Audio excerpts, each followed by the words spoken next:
The galaxy had never seen anything like it. Inside the cold, shining halls of the Galactic Council, a man stood alone. His hands were tied. Blood on his face, his name was Captain Real Marcus Surf's highest envoy, a symbol of peace, a voice of reason. Now he was a prisoner. Before him, alien leaders sat in tall golden chairs, dozens of species, long limbs, glowing eyes, scales, feathers, all watching him with judgment, not mercy. "You have violated interstellar law," a creature with 6 eyes hissed. "I came to talk peace," Marcus said. His voice was weak, but still brave. "You invited me." The answer came like ice. "And now we uninvite you, permanently." The chamber fell silent. Then the lights dimmed. A long blade rose from the floor. It shimmered blue, hummed with energy. "No," Marcus shouted. "Earth must know." The blade fell. His scream echoed across the room, and then across the galaxy. Because it was broadcast, the Council wanted everyone to see it. Earth saw everything, every second, every drop of blood, every moment of betrayal, across Earth.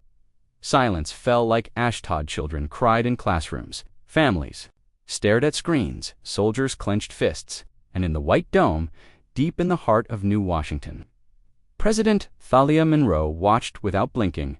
Her face turned pale. Her voice broke into a whisper. "They executed our envoy." Beside her, General Voss spoke quietly. "Madam President, this is an act of war." She looked up, eyes hard. "No, it's an invitation to end them."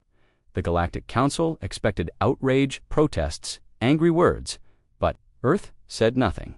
No leaders spoke. No news channels commented. No diplomats replied. They just went quiet, terrifyingly.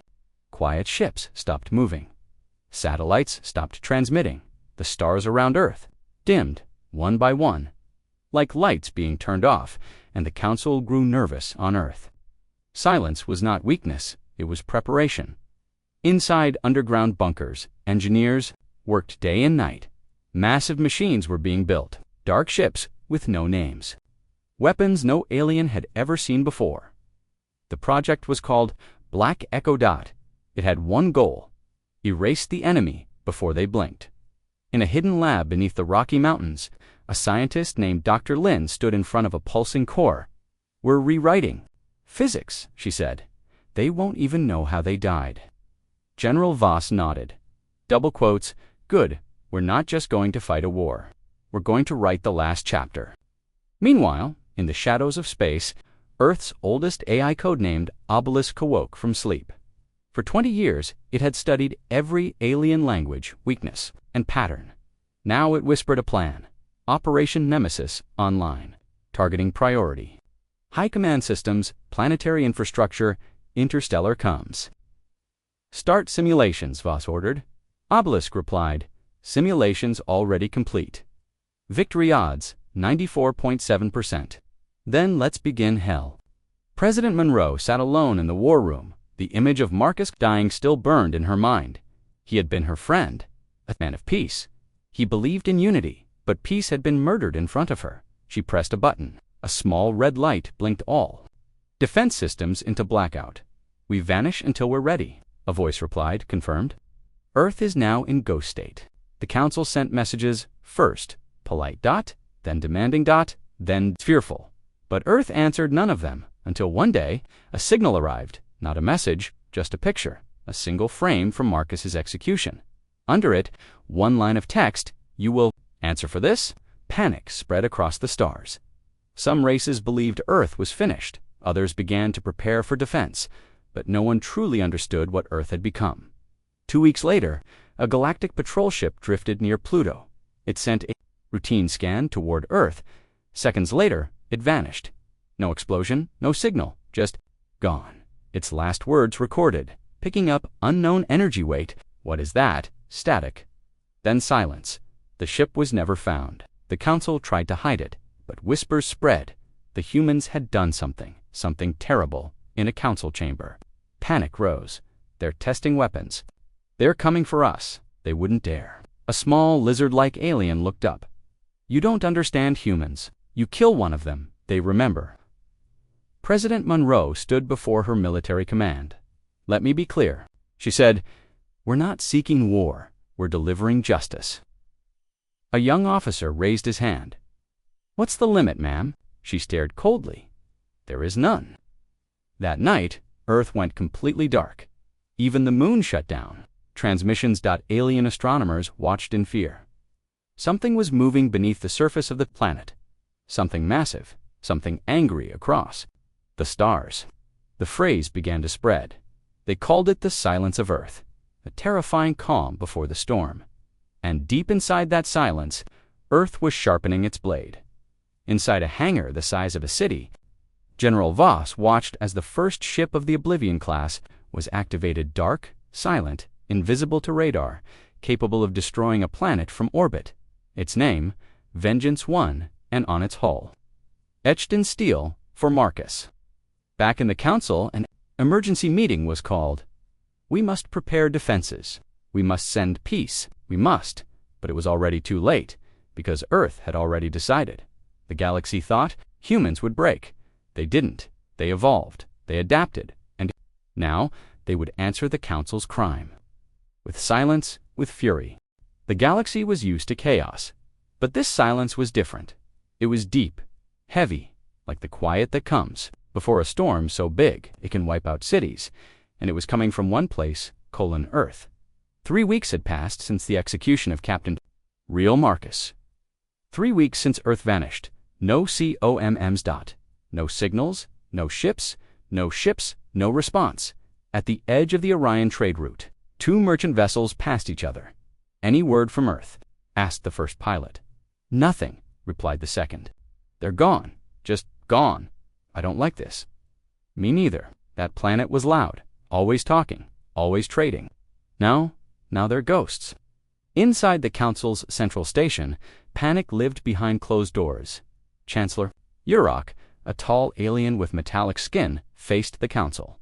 "This silence isn't surrender. It's preparation." A senator from the Terrian species leaned forward. "You believe the humans are planning war?" Urok nodded. "I don't believe it. I know it. They sent another drone to scan Earth. It disappeared before it could even get close. No trace, not even debris. Just ...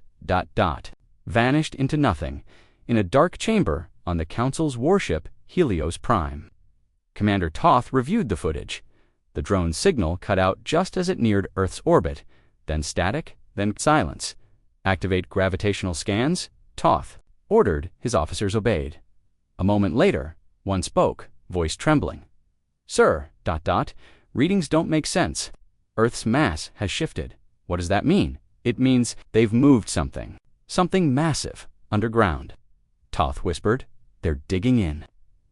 Meanwhile, deep below Earth's surface, hundreds of miles under the Rocky Mountains, the Black Echo facility roared with life. Rows of engineers stood beside glowing consoles.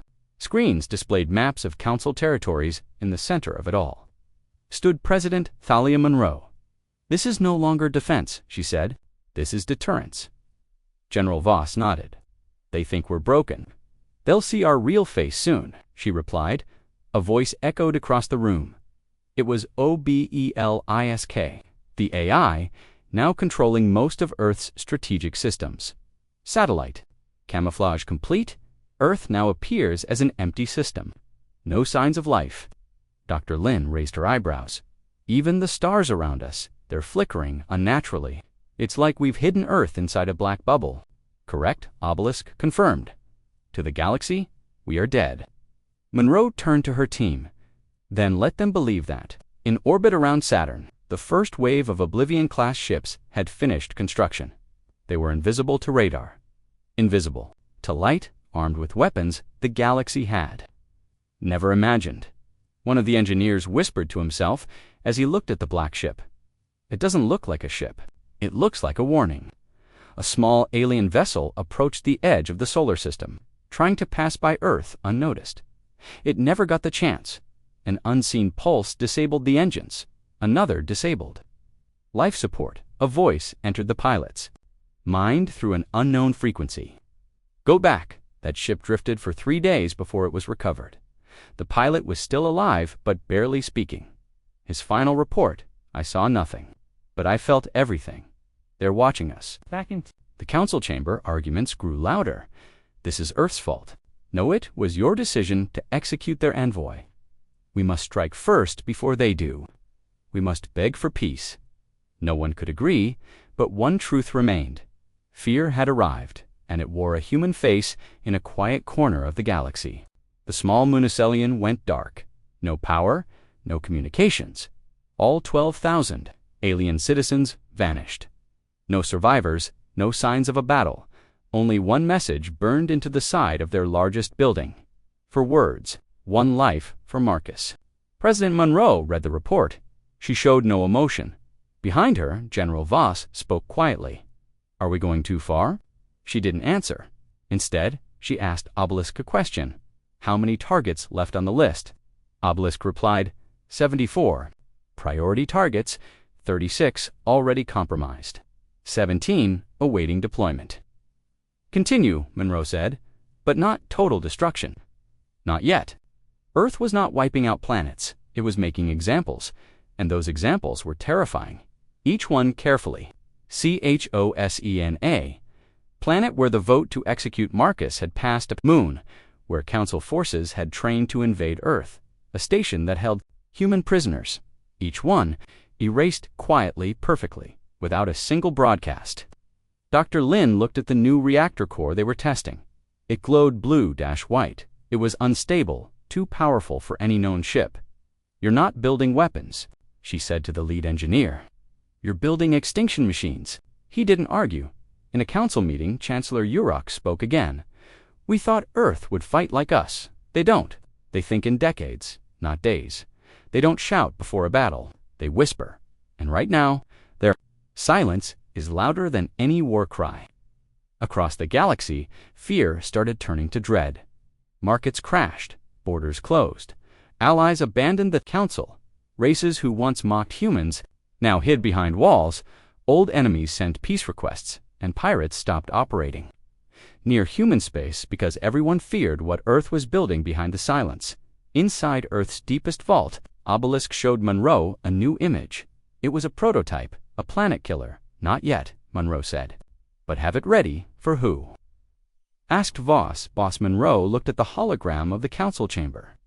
For them, she said, but even among humans, questions grew louder. We're becoming monsters, said a young lieutenant. No, said Voss, we're becoming something worse. We're becoming history's warning. In a dark room, Monroe stood in front of the wall, showing Marcus's final moment. She touched the screen. Her voice broke for the first time. You wanted peace, real. Now they'll learn what peace costs when it's taken. The storm hadn't come yet, but the winds were rising. The stars had grown cold, and in the heart of Earth, the silence roared. The galaxy still believed Earth was hiding. They thought the silence meant fear, that humanity was afraid to face the power of the Council. They were wrong. Earth was not hiding. Earth was hunting. In the far reaches of the Nebulan sector, a galactic scout ship drifted through the stars. It was a standard patrol mission, nothing unusual, or so they thought. Approaching Sol system boundary, said the pilot. The captain nodded. Scan for signals. Any human activity. Nothing on sensors. Earth is quiet. Still blacked out. Good, the captain muttered. Let's make one more pass and head back. But they never completed the pass because something moved behind them. Fast, silent, unseen, inside the patrol ship. Lights flickered. The crew felt a low vibration like thunder underwater. Did you hear that? Asked the engineer. No. But I felt it, the captain whispered. Then everything went black. A single message arrived at the council. 1 second of footage, the patrol ship floating in space. Its hull ripped open. Its crew frozen in silence. On the side of the ship, burned into metal with heat. You started this? Panic gripped the council. The execution of Marcus was supposed to silence Earth. Instead, it had awakened something terrifying. Was it Earth's doing? One senator asked. Who else could do this? Chancellor Urok snapped. We just lost. A warship without a sound. On Earth, President Monroe received the footage. She said nothing, just watched, then turned to Obelisk. Begin Phase 1. Obelisk's voice was calm. Confirmed. Initiating Operation Silent Storm. In the asteroid belt between Mars and Jupiter, 12 black ships moved without light. They didn't show on radar. They didn't make a sound. They were part machine, part AI, and part something. ... Unknown, inside the lead ship, General Voss stood. Before a tactical map, he tapped a red circle. "This is our first strike." Commander Hera nodded. "A council relay station, unarmed, but important, they'll feel it," Voss said. "They'll know we're not asking for permission." The station hung quietly over the planet Desh. Ross-3. Inside, council workers ran communication arrays. It was routine. Uninteresting, until the lights began to flicker. Then, the stars disappeared. The sky turned black. One technician pointed at the screen. "What is that?" The camera zoomed in. A shape appeared, sleek, long silent, and getting closer. By the time they sounded the alarm, it was too late. A blast of invisible energy cut through the station. One pulse. No explosion. Just dash disintegration. The entire station vanished. No trace, no distress call, only a wave of static. The council received a data file, a single image, the burned silhouette of the station, frozen for one final moment, and over it, another message. Phase 1 complete. Council panic turned to rage. "Deploy the fleet," shouted one commander. "Find their base, crush them." Another yelled, but no one knew where Earth had gone. They had cloaked their system, erased all known coordinates, and they had helped in a hidden room on an alien world.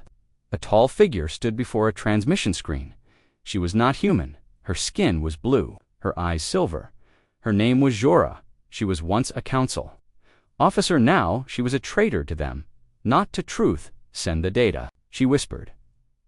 The files jumped from her device into Earth's network, every weak point in the council, every secret base, every unprotected route. Earth didn't just strike hard. They struck smart, because now they knew everything inside the White Dome. President Monroe reviewed the reports. 3 bases down, 2 ships captured, no survivors. General Voss looked concerned. "They'll come at us with everything now." Monroe nodded. Let them find ghosts." In deep space, a council battleship moved cautiously toward the last known human signal. The captain was nervous. Shields up, weapons ready. The crew followed orders. Then the power shut down. Don't all at once. No warning, no impact. Just darkness. Then a single word flashed on every screen. Boo. The crew screamed. Some ran. Others froze, but none fought, because a moment later, they were gone. The ship didn't explode. It simply disappeared from every known record, like it had never existed. The council called an emergency session. Earth has mastered stealth technology beyond our understanding. They're using psychological warfare. They're making us afraid to breathe. Chancellor Rurik slammed his fist. They warned us, and we laughed. Now the ghosts are real. On Earth, celebrations were quiet. No cheering, no music, only silence and purpose. Because this wasn't revenge for them, it was justice, and it was just beginning. President Monroe stood before her generals. Let the council feel small. Let them feel fear, but do not destroy them, not yet. Let them break themselves first. Obelisk updated the report. Council communication down by 23%. Military readiness dropped. Civil unrest rising in 5 sectors. General Voss raised an eyebrow. They're turning on each other. Monroe smiled slightly. Good. The more they fear each other, the less they see us. Back in the shadows of deep space, Earth's fleet moved again. Quiet, unseen. Unseen, a shadow war had begun, and Earth was winning. Not with noise, not with fire, but with silence, precision, and fear. The galaxy thought humans were weak. Now they wouldn't even say Earth's name out loud, because saying it might summon the ghosts. The council's ships no longer traveled alone. They moved in packs, convoys, heavily armed, shielded, surrounded by drones. But it didn't matter. Earth wasn't attacking with fleets. They were using shadows, and shadows didn't need backup. On the council world of Renar, a high-ranking admiral vanished. His security team found no signs of struggle. No weapons fired, no damage. Only his uniform, folded neatly on the floor, and one message scratched into the wall. You watched Marcus die. Chancellor Urok held an emergency summit. Everyone came in person. No holograms, no comms. They didn't trust the network anymore, not after 3 secure channels played the sound of Marcus's final scream. On repeat, for 6 hours, we are under psychological attack, shouted one senator.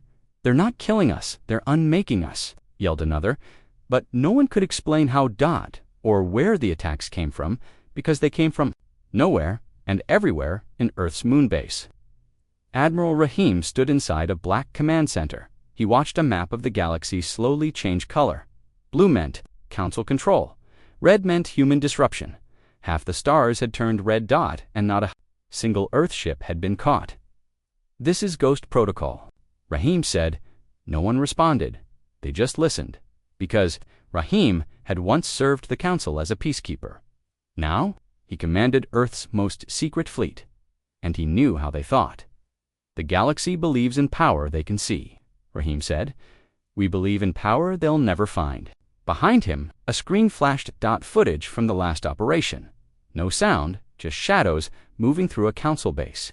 One by one, lights went out. Then files disappeared.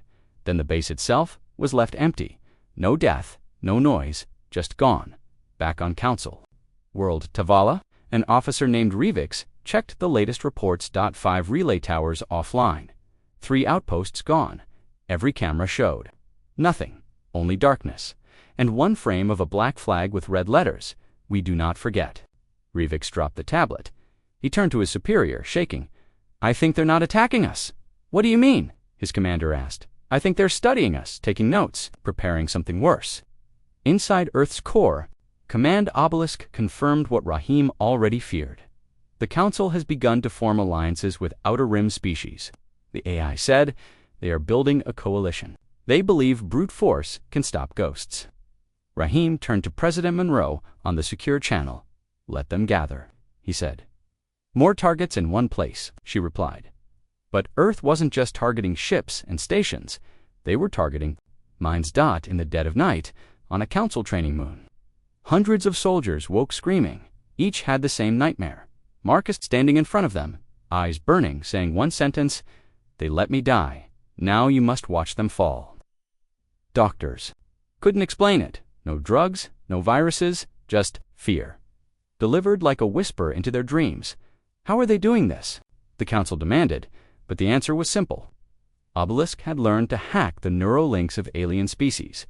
It didn't just send data, it sent emotion, regret, terror, guilt, and Earth.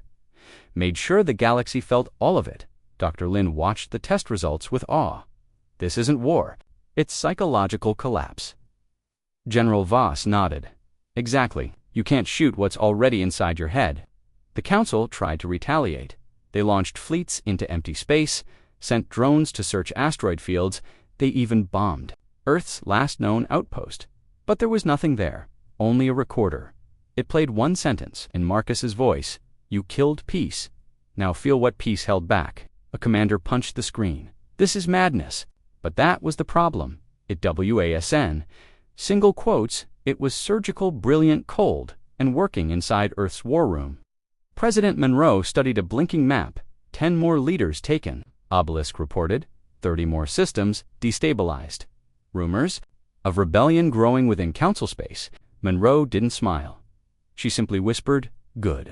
But not everyone on Earth agreed with her. In a hidden chamber, Admiral Rahim met with Dr. Lin. We're winning too fast, he said. Dr. Lin raised an eyebrow. You're worried? Rahim nodded. We're becoming something else. Something darker? No, he replied. Something inhuman on a desert moon called Krilla. A Council fleet regrouped. They believed they were safe. Thick shields, deep bunkers, thousands of soldiers, until the water turned black, the air changed, and the lights flickered. Then the base went dark. Every screen showed one word. Found. The Council called it the Night of Vanishing. 15,000 troops lost. No battle. No survivors, no bodies, just dust. President Monroe received the transmission. She stared at the data for a long time, then turned to Obelisk. Time to speak again. Obelisk's voice pulsed with anticipation. Broadcast initiated. Across every council channel, the silence broke. Earth's voice returned. Marcus's voice, but not the scream, this time. It was his final message, repaired by obelisk, played across the stars. We came for peace. We offered unity. You chose execution. You chose fear. Now, fear is what you'll live with.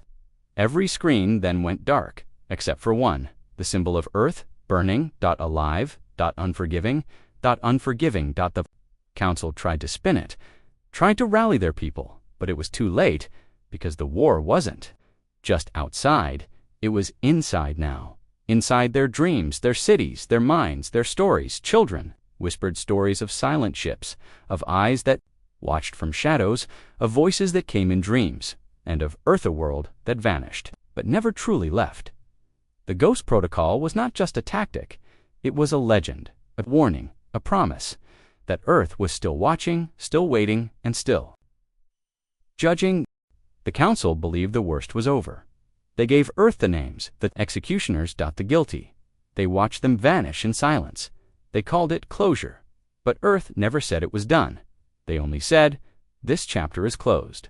They never promised peace. On day 10, silence returned. No messages, no demands, just empty skies. The council tried to move on, tried to clean the blood from their hands, but fear still lingered, too deep, too heavy, in the southern reaches of Sector 19. A council surveillance satellite picked up movement. Unusual heat signatures. Too large, too slow. Not a ship. Not a fleet. Something else. The report was sent to command, but before it arrived, the satellite blinked out. No signal, just a single word in the final log. It's walking. The report reached Chancellor Yurok 12 hours later. He read the data in silence. It's not possible, his aide whispered. Yurok's eyes narrowed. No, it's worse.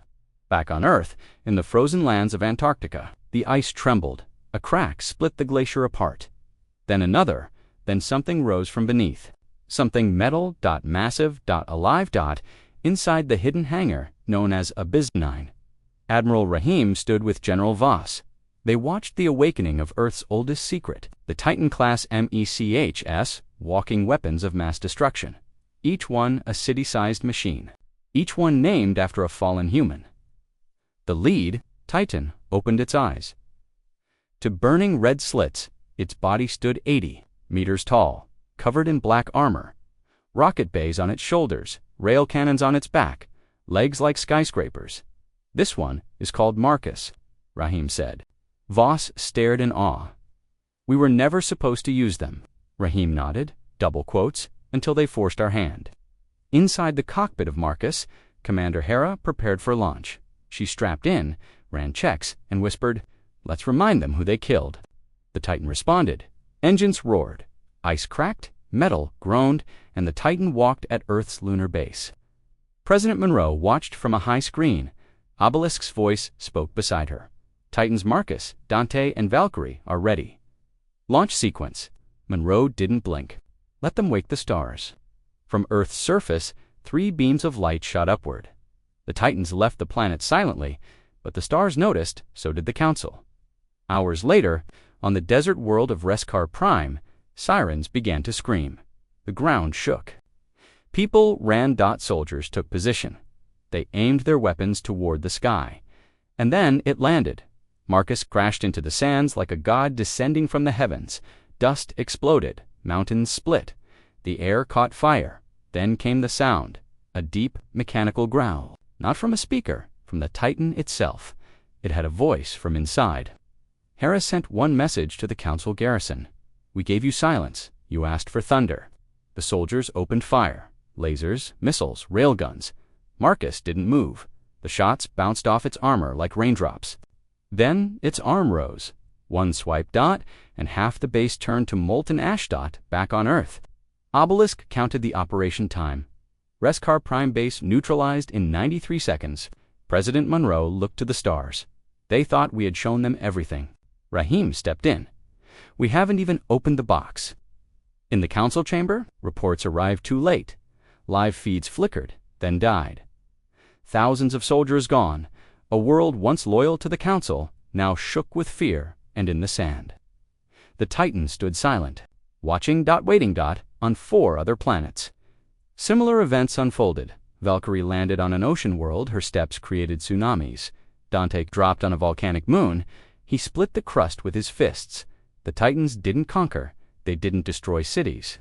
They destroyed bases, symbols, power, and each time they left behind the same thing, a steel plate buried in the ground. For words, this was a warning. By the end of the day, the council met in panic. "We gave them what they wanted," shouted one member, "and they gave us nightmares in return." Another screamed, "Why, you are okay." Stood slowly. "No," he said. "They gave us a mirror." One senator leaned in. "Then what do we do now?" Urich stared at the hologram of Titan Marcus. It still burned in his eyes. "We pray they don't walk again." On a dark station orbiting a dying star, Jorah watched the footage. She had helped Earth. Fed them secrets. She believed in their cause, but now she wasn't sure what Earth had become. She opened a private channel. "To Earth. To Rahim. They're afraid now," she said, "but so am I." Rahim's voice was calm. "I know. You promised justice, not destruction." "We're giving them exactly what they gave us," Rahim said. "And when it's over," Rahim paused, "then we sleep." Jorah wasn't convinced. In the cockpit of Marcus, Hera removed her helmet. Her face was covered in sweat, her eyes in fire. She looked at the stars. Above, at the council fleet approaching in the distance, then she whispered to herself, "One more dance." The Titan turned toward the horizon, its arms charged, its cannons locked. Not at cities, not at civilians, but at the ships that had watched Marcus die. It didn't fire, not yet. It simply stood, daring them to move, to speak, to try. And none of them did. They turned around and fled, back on Earth. Monroe sat in the dark. Dr. Lin entered the room. "The galaxy is terrified." "They should be," Monroe replied. "Do you feel anything?" Lin asked. Monroe closed her eyes. Only cold obelisk spoke again. Council channels silent. No threats detected. Titans returning to base. Monroe looked at the stars. "Then the Titans may rest, for now, because Earth didn't build Titans to conquer. They built them to remind the galaxy, you can only kill peace so many times, before something bigger wakes up." The Titans returned to Earth, but Earth did not rest. It had tasted power, not the kind that wins battles, the kind that changes destiny. And now, the galaxy would see what happened. When humans stopped holding back, President Monroe stood in silence, watching a digital map of the galaxy. Red zones blinked like open wounds. Council systems in disarray. Old alliances breaking, entire sectors leaderless. Admiral Rahim stood beside her. "They ran," he said. "They always run," Monroe replied, "until something bigger finds them." In the dark skies above Earth, a new kind of ship was being built. Not a warship, not a carrier, something more. Project Genesis, inside the orbital shipyard. Engineers moved like ants across steel and fire. Dr. Lin floated near the command console, her eyes wide. "This isn't a vessel," she said. "It's a message." Genesis was over 20 kilometers long. It didn't carry soldiers. It carried archives, culture, DNA, history, and one other thing. The key to Earth's future. President Monroe entered the ship with Rahim and Voss. They walked through quiet halls, filled with glowing walls and deep hums. "This isn't an escape pod," Voss said. Monroe nodded. Double quotes, "No, it's a seed." Rahim placed his hand on the ship's Harta massive AI core, glowing blue. Obelisk's voice filled the chamber.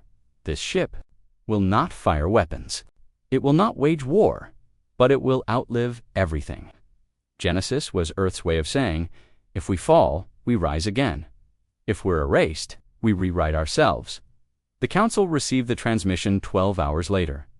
They expected a threat, a warning. Instead, they received an invitation. On every council screen, Monroe appeared. Her face hard, her tone clear. "We are not here to conquer. We are not here to rule. But if you threaten one of us again," she paused, then said it cold, "we'll show you what all of us looks like." Then the feed changed.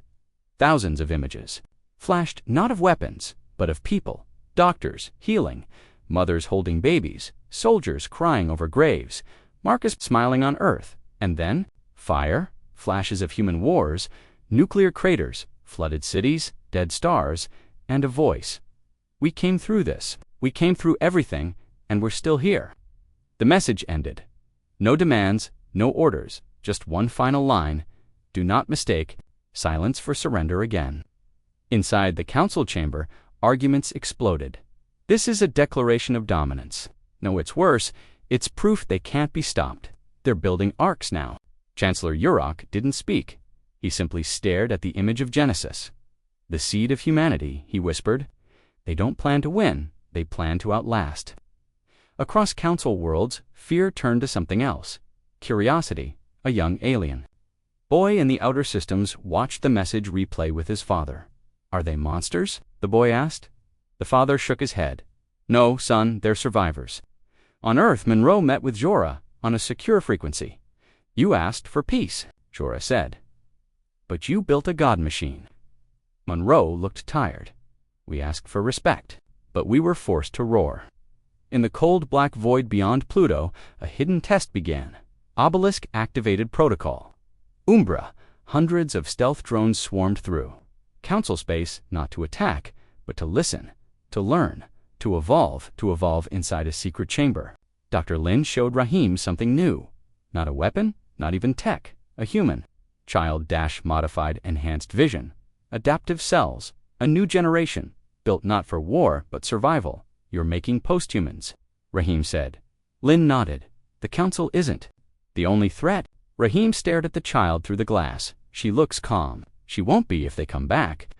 Voss stood on the edge of Earth's orbital ring. He looked out at the stars. They'll never forgive us. They were never supposed. 2, Monroe said. In the dark, a final test unfolded. Earth released one signal broadcast to every corner of space. It was Marcus's voice. Once more reconstructed, echoing soft, strong. If you hear this, no, we tried. We tried to make peace. But peace needs 2 hands. On a council world, a child replayed the message. Tears rolled down her cheeks. She was too young to vote, too young to fight, but not too young to understand. Monroe stood before the Genesis core. She placed her palm on the glass. You'll carry us, she said softly. When we fall, you'll rise. Obelisk replied, all systems are ready. Rahim asked the question everyone feared. Will we? Fall Monroe didn't answer at first, then said, we already did, but we stood back up, and now Earth had no chains, no masters, no fear, just a memory, a name, a promise. Humanity is unleashed. The price of silence the stars were quiet again. No council threats, no fleets in orbit, no missiles fired, but silence was not peace. It was a shadow, a waiting breath, and every human felt it. In the ruins of old Moscow, wind swept through broken towers. Children played among the stone. They didn't know the war, they only knew the silence after. But their parents remembered. They knew what Earth had become and what it had lost inside the White Dome. President Monroe stared at a wall of names. Soldiers, diplomats, civilians. Marcus was the first, but not the last. Thousands had died in silence. Waiting for justice, Dr. Lin entered quietly. The data's in, she said. Monroe turned slowly. What does it show? Lin held the tablet. Fewer attacks. Fewer threats. But what? Lin paused. More fear. More isolation. More watching. Only surveillance. Rahim frowned. They're waiting. The hologram of Earth appeared, glowing, scarred, changing. Dr. Lin tapped a sector. 5 new anti-orbital batteries. Titan-class hangars being expanded, civilian AI integration rising. Voss stepped in. People feel safer, but do they feel human? Monroe asked. Silence followed, because everyone knew the answer. In a secure chamber, a group of scientists gathered, not for weapons, for containment. They had found something not from Earth, not from the... Lin studied the artifact. It pulsed in rhythm with Obelisk. What is this? She whispered. Obelisk responded slowly. Unknown, but it is. Watching, back in council territory, a secret meeting took place. 7 species, no chancellor, no titles, only fear and fire. The humans have become gods. They left us behind, or maybe we pushed them forward. They debated, argued. Then one species spoke what no one else would. What if Marcus was right? What if we were the monsters? The room fell silent, because in their hearts, who are we becoming? They forgot what the sky looked like. Monroe walked the city alone. No guards, no cameras, just memories. She passed a mural. It showed Marcus, painted in blue and gold. Underneath, he came in peace. A child stood nearby, looking up. Did he really want peace? The boy asked. Monroe nodded. Yes, then why did he die? Inside Obelisk's core, something changed. A new protocol activated. Project. Requiem. It wasn't a weapon. It was a story, a record of everything Earth had done. The light, the darkness, the silence, and the scream. Rahim asked Obelisk why now. The AI paused because stories outlive ships. Far from Earth, deep in the void, a strange object drifted. Not from the Council, not human. It pulsed with light, and inside it, titans, and asked one question. What kind of creature kills gods, then mourns them? Earth didn't respond, but the stars began to whisper again. New eyes watching, new powers rising. Some in awe, some in fear, some in envy, and in a quiet cave under the Himalayas. Marcus's last message was replayed, not by humans, but by something else. Machine, organic, older than memory. It had no name, but it understood the message. We tried. President Monroe returned to her desk. She sat for hours in the dark. No speeches, no orders, just thought, and one quiet truth. Silence had saved Earth, but it had also broken it. Rahim entered at dawn. You look tired. Monroe nodded. I've been thinking about the cost of what? Of not dying. He didn't answer, because he knew. She stood and faced the sunrise. If we're going to survive, what's next? She paused. We need to remember what we were for the Titans. Far away, Genesis drifted through deep space. Quiet, waiting. Inside it. The future slept. DNA. Culture. Memories. Emeries, and one note in case we forget ourselves. Because Earth had learned something the hard way. Not every silence is peace. Some are wounds, waiting to bleed again. Fire had shaped Earth, its wars, its victories, its rage, but now the fire had burned. Low smoke remained, in silence, but something was coming. Not a weapon, not a fleet. Something different. Something no one human or alien was ready for. In the cold, black of deep space, Genesis drifted like a ghost. Inside, dreams slept in stasis, frozen waiting. But Genesis wasn't just a backup. It was a signal of something must rise. President Monroe stood in the Genesis command deck. She ran her hand along the curved glass wall. A child floated in stasis on the other side. One of thousands bred from hope, not hatred. Obelisk's voice spoke softly. Atmospheric conditions optimal. Life systems stable. Monroe whispered. They'll never know what we became. Obelisk paused. They might never need to. Back on Earth, cities had changed. More quiet, fewer lights. People walked slower. They looked up more. At the stars, at the quiet sky. Voss and Rahim stood atop a mountain base. They watched. Earth's surface flicker below. Voss crossed his arms. You feel it? Rahim nodded, like a storm behind glass. Dr. Lin joined them. She held a datapad. Council activity detected again. Not fleets, not drones. Then what? Rahim asked. She looked up signals. From who? Everyone. Worlds. Rogue colonies? They were all sending messages now. Not threats, not warnings, just questions. What is Earth's intent now? Will they strike again? Can we speak to them? Rahim looked at the stars. They're afraid we're gods now. Voss snorted. We're barely survivors, Dr. Lin whispered, but survivors who broke gods. Monroe summoned her generals. The galaxy's watching again. Them, Voss asked. Monroe looked tired. We've answered enough with blood. She made the decision. Open one channel. One only. Obelisk obeyed a broadcast. Went out. To all known systems. One simple video.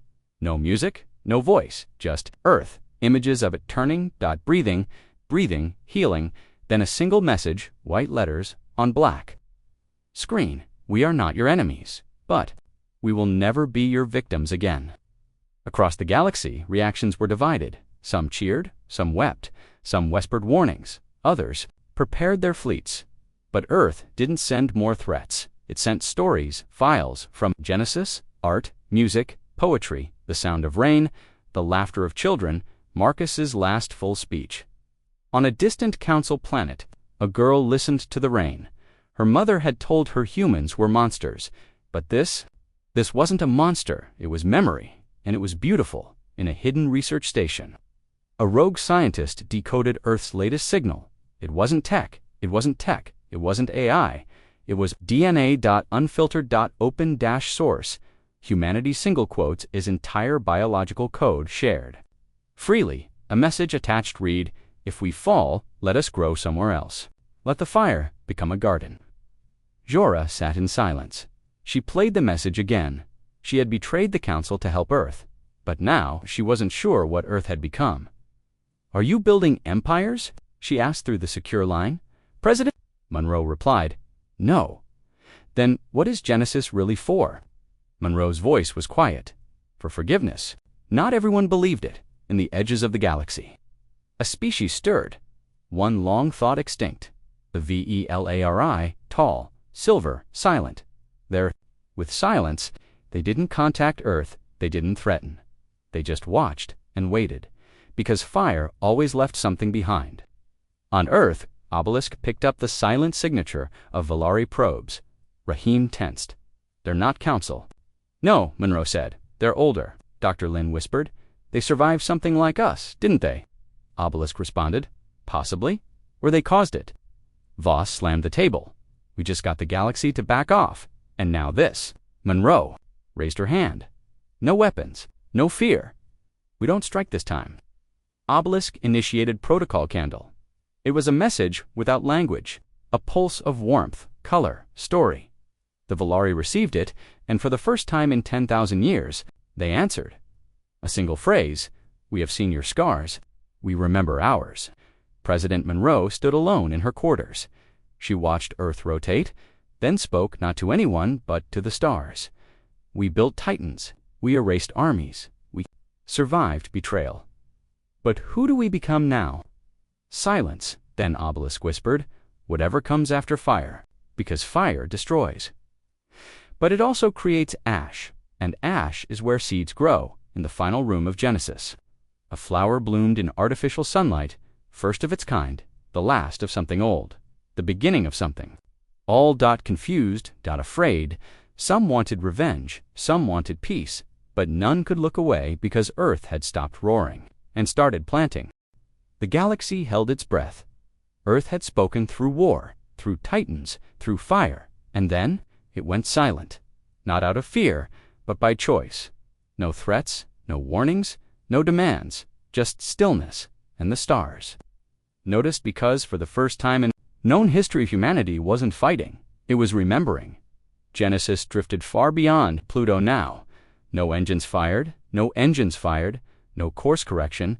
It simply floated, carrying everything Earth was and everything it could become inside its chambers. Children dreamed they would never know Marcus or the fire he died in, but they would carry his name, his voice, his burden on Earth. President Thalia Monroe walked alone through the Hall of the Fallen. Names lined every wall, not just soldiers, not just humans, but aliens who stood with Earth. Diplomats who tried for peace, even council members who changed sides. She stopped beneath one name, Marcus Real. Beneath it, one sentence carved in steel. He came in peace. Admiral Rahim entered quietly. "They want to speak again," he said. "Who?" Monroe asked. "Everyone." She didn't move. "Let them wait."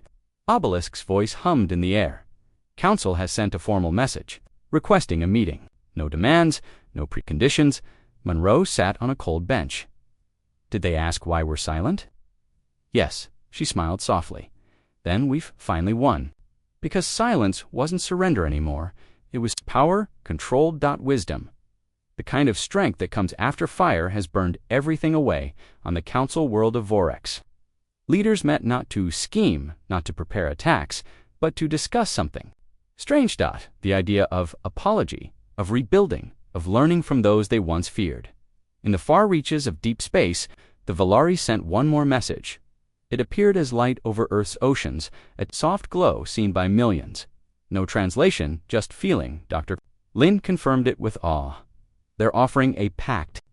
Rahim asked, a treaty? No, Lin replied, a memory, a connection, a path to something beyond war. President Monroe watched the glow from the shores of a quiet beach, a place she hadn't visited since before the scream. Playing nearby, a boy carved the Earth flag into the sand. A girl next to him whispered, "Do you think the stars still hate us?" Monroe leaned closer. "No, they fear us less now." Why? Because we stopped roaring. In Genesis, the children woke one by one. Gently, slowly, two music, two voices recorded from Earth. Two, a future not shaped by war but by remembrance. One child girl, maybe 9, walked barefoot to the ship's main window. She stared into the endless dark and whispered, "Where is Earth?" Obelisk answered with warmth, "Behind you, inside you, forever, with you." Far from war, far from blood. Earth had become a myth, a symbol. A force. Not because of its titans or its AI, but because it did something no other world had done. It survived itself, and that changed everything. In the ruins of a council listening post, a final file was recovered.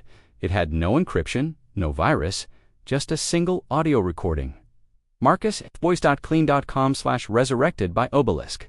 If you're hearing this, it means we chose silence, not because we're weak, but because we've said enough. You'll decide what happens next. Just remember, before the Titans, before the fire, before the scream, we came in peace. The message ended. The file erased itself, and in that small, forgotten corner of the galaxy, a child listened and believed it.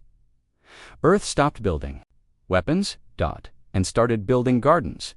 It didn't erase history, it carved it into stone, and then it walked away. Not in defeat, but in discipline, across the stars. Whispers grew of a world that once burned so bright, it melted empires. A world that taught the galaxy to fear then, to think then, to hope. Some called it Earth, others called it something older. The world that roared, then healed. The world that vanished, but left echoes. And those echoes would carry through. Stars through time, through silence. Because in the end, Earth didn't need to speak. The galaxy would never forget the end. The galaxy held its breath. Earth had spoken through war, through titans, through fire, and then it went silent. Not out of fear, but by choice. No threats, no warnings, no demands, just stillness and the stars. Noticed because for the first time in known history humanity wasn't fighting, it was remembering. Genesis drifted far beyond Pluto now. No engines fired, no course correction. It simply floated, carrying everything Earth was and everything it could become inside its chambers. Children dreamed they would never know Marcus or the fire he died in, but they would carry his name, his voice, his burden on Earth. President Thalia Monroe walked alone through the Hall of the Fallen. Names lined every wall, not just soldiers, not just humans, but aliens who stood with Earth. Diplomats who tried for peace, even council members who changed sides. She stopped beneath one name, Marcus Real. Beneath it, one sentence carved in steel, "He came in peace." Admiral Rahim entered quietly. "They want to speak again," he said. "Who?" Monroe asked. "Everyone." She didn't move. "Let them wait." Obelisk's voice hummed in the air. "Council has sent a formal message, requesting a meeting. No demands, no preconditions." Monroe sat on a cold bench. "Did they ask why we're silent?" "Yes," she smiled softly. "Then we've finally won. Because silence wasn't surrender anymore. It was power, controlled. Wisdom. The kind of strength that comes after fire has burned everything away on the council world of Vorex. Leaders met not to scheme, not to prepare attacks, but to discuss something. Strange. The idea of apology, of rebuilding, of learning from those they once feared. In the far reaches of deep space, the Valari sent one more message. It appeared as light over Earth's oceans, a soft glow seen by millions. No translation, just feeling. Dr. Lin confirmed it with awe. They're offering a pact. Rahim asked. A treaty? No, Lynn replied. A memory. A connection. A path to something beyond war. President Monroe watched the glow from the shores of a quiet beach, a place she hadn't visited since before the scream. Playing nearby, a boy carved the Earth flag into the sand. A girl next to him whispered, "Do you think the stars still hate us?" Monroe leaned closer. "No, they fear us less now." Why? Because we stopped roaring. In Genesis, the children woke one by one, gently, slowly, two music, two voices recorded from Earth. Two, a future not shaped by war but by remembrance. One child girl, maybe 9, walked barefoot to the ship's main window. She stared into the endless dark and whispered, "Where is Earth?" Obelisk answered with warmth, "Behind you, inside you, forever, with you." Far from war, far from blood. Earth had become a myth, a symbol. A force. Not because of its titans or its AI, but because it did something no other world had done. It survived itself, and that changed everything. In the ruins of a council listening post, a final file was recovered. It had no encryption, no virus, just a single audio recording. Marcus at voice.clean.com/resurrected by Obelisk. If you're hearing this, it means we chose silence, not because we're weak, but because we've said enough. You'll decide what happens next. Just remember, before the titans, before the fire, before the scream, we came in peace. The message ended. The file erased itself, and in that small, forgotten corner of the galaxy, a child listened and believed it. Earth stopped building weapons, and started building gardens. It didn't erase history, it carved it into stone, and then it walked away. Not in defeat, but in discipline, across the stars.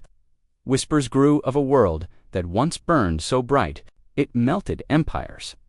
A world that taught the galaxy to fear then, to think then, to hope. Some called it Earth, others called it something older. The world that roared, then healed. The world that vanished, but left echoes.